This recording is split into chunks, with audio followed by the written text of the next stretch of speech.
জনগণ চাইছে জন্যই বিএনপি আসতে পেরেছে, যদি না চাইতো তাহলে হয়তো আসতে পারতো না। আমাদের নিরাপত্তা চাহিদা বা যেটাই বলেন সেদিকে যেন সে ভালোভাবে কাজ করে যায়। আমি বিএনপিতে ভোট দিয়েছি, সো বিএনপি আসছে, আমি অনেক খুশি। ইনশাল্লাহ ভালো কিছু হবে সামনে, ইনশাল্লাহ আমরা ভালো কিছু দেখব।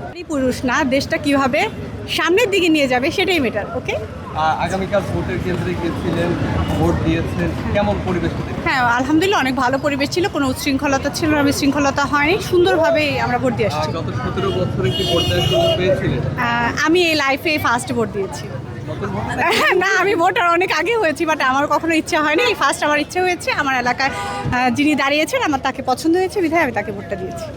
আমি গত 17 বছরে আমি 2014 সালে ভোটার ছিলাম। ভোট কেন্দ্র আমার ফার্স্ট ভোট ছিল, কিন্তু আমি ভোট কেন্দ্রে যাওয়ার আগেই শুনে আমার ভোট হয়ে গেছে। পরে এরপর আর কখনো ইন্টারেস্ট জাগেনি যে ভোট কেন্দ্রে যাব আমি। তবে ইনশাল্লাহ আগামী দিনগুলোতে দিব, আর কালকেও আমি দিয়েছি ভোট। যে প্রার্থীকে দিয়েছি ইনশাল্লাহ সেই প্রার্থী জয় হয়েছে।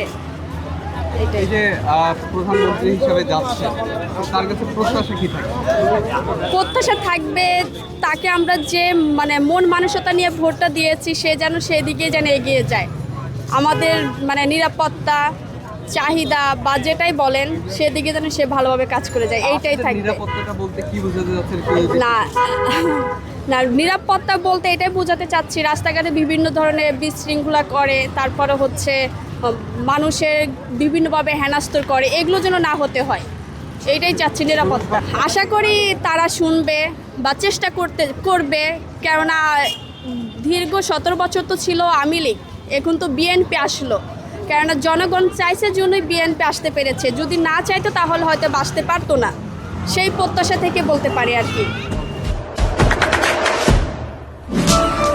দেশে দেশে সবার সাথে দ্য নিউজ।